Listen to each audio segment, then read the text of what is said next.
संस्कृत गुरुजी Odisha YouTube channel को ओडिशार समस्त दशम श्रेणी छात्र छात्री मान सुस्वागत। एतद व्यतीत जो संस्कृत शिक्षक शिक्षयित्री बंधु रही से अनेक अनेक शुभेच्छा। आज आम पिलामानंकर अनेक अनुरोध पर अति संभाव्य दीर्घ प्रश्नोत्तर जहाँ संस्कृत गद्य एवं पद्य रही सेगुड़िक भितर किसी आलोचना करवा। मुझे गोटे कथा पिला मानकु कहिबी जे आमर 4 गोटी गद्य रही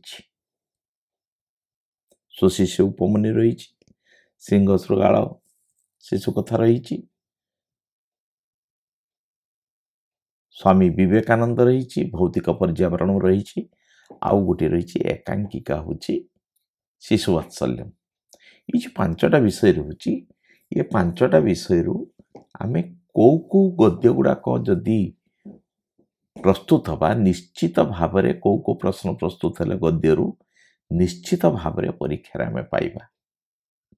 आम धरी नवा 4टा विषय को जो गद्यर रही से भीतर 4टा विषय को धरी नवा। से भीतर सुशिष्य उपमन्युर गोटे प्रश्न कंपलसरी पड़ो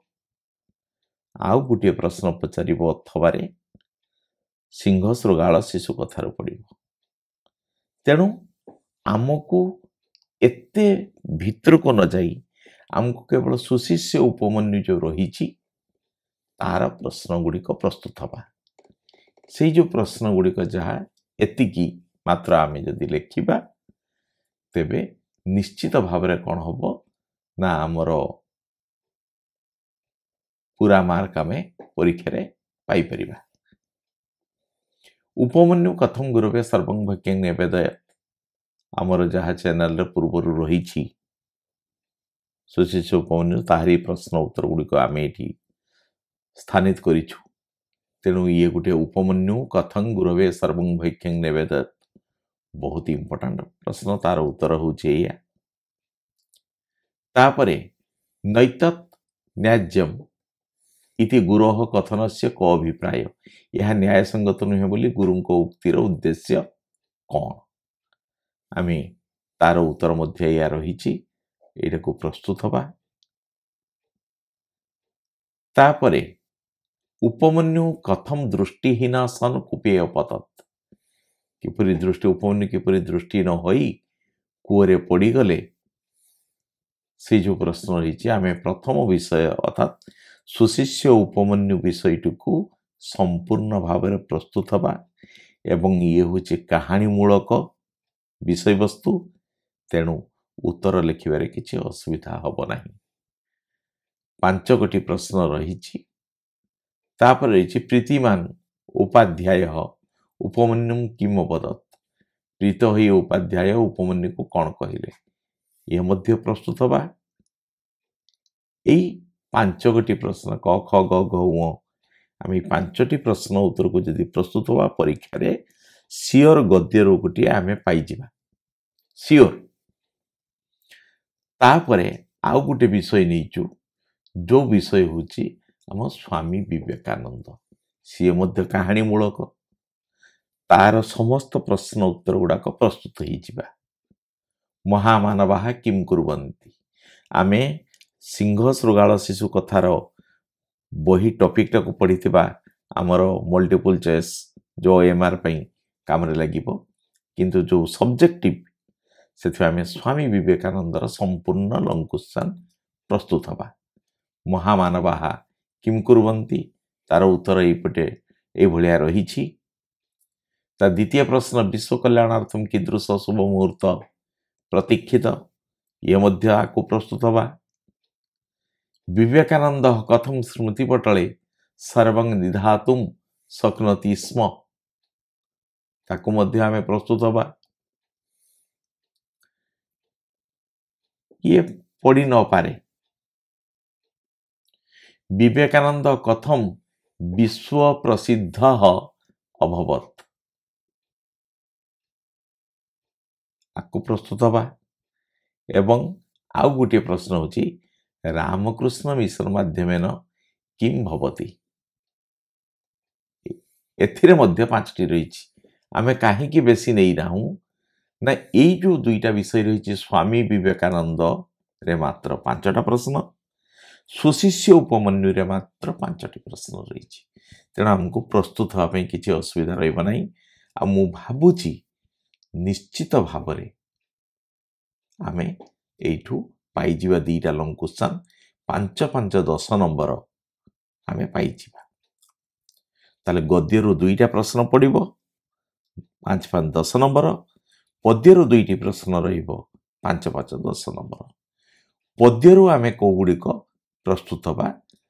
सीताया वनगमनम रही सेथरु आमे किछि प्रश्न नैचु कथम दुःखतरम वनम इम्पोर्टेंट नैचु ताकू प्रस्तुत हवा तापरे कीदृशम वनम गंतुम सीता समर्थारिति अवदत से कहिथिले किपरि वन को से जीवा पई ए दीटा प्रश्न आमे नैचु एतद व्यतीत ई प्रश्न गुडी को मते नैचु वेपमाना सीता कीदृशम पतिम अपश्यत कीदृशम वनम गंतुम सीता समर्थारिति जाइथिला वेपमाना सीता कीदृशम पतिम अपश्यत कथं राघव शोकम सोढ़ुम समर्थ न आसीत रामचंद्र कहीं दुख सहवा को समर्थ नथिले ये मध्य होची इम्पोर्टेंट विड़पंती सीताम कांदुथिबा सीता को रघुनंदन किम प्रवाच रामचंद्र कौन कही कौन बुझाई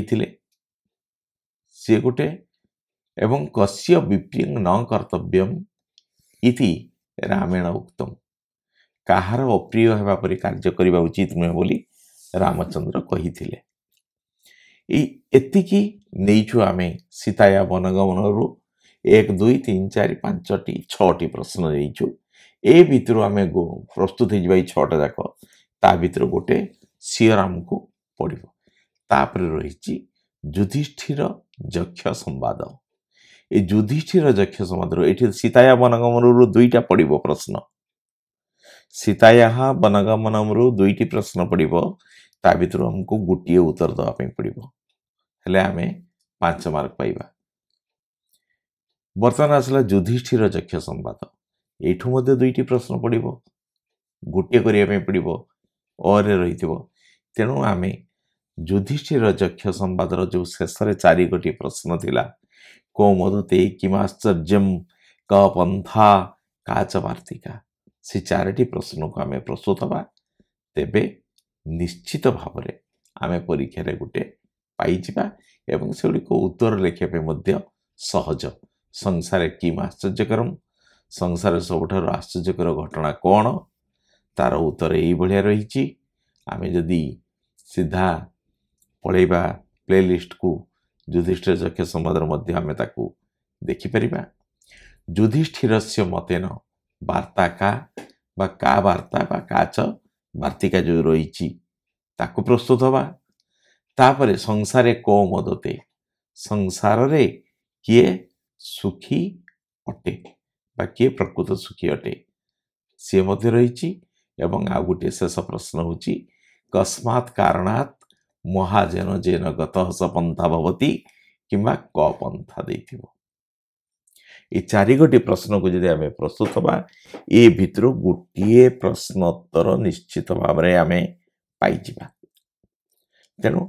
पद्यरु मध्य आमे 5 5 10 नंबर पाइजिबा तेबे आमर हेजिबो तार सब्जेक्टिव रे रहूची गद्यरु 10 नंबर पद्यरु 10 नंबर अनुच्छेद सबु गुडा को प्रस्तुत होबे मु कहिबी कोटा पड़िबो कोई हबो नै कारण गुटिए मात्र से पड़िबो तेणु सी होची 10 नंबर 30 नंबर वाक्य गठन 5टा आमे सबु गुडा को वाक्य गठन करिबा जो गुडा को पूरा ठीक हेतिबो 5टा ताको काउंट करा जिवो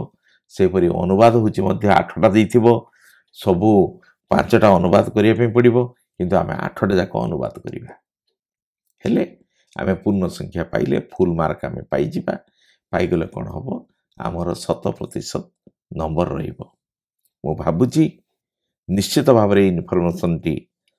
अत्यंत सहायक हबो ए अनुसार प्रस्तुत हेले मु भाबुची निश्चित भाव में मिल जिवो तापरे केवल आउ गुटे जिंस कहिथिबी आमर जो शिशु वात्सल्यम रही गोटे 2टा प्रश्न टिके समय हेले ताको देखि दिथिबा ଆଜି ପାଇଁ ଏତିକିରେ ପୁଣି ଏକ ନୂଆ ପାଠ ସହିତ ଦେଖା ହେବ।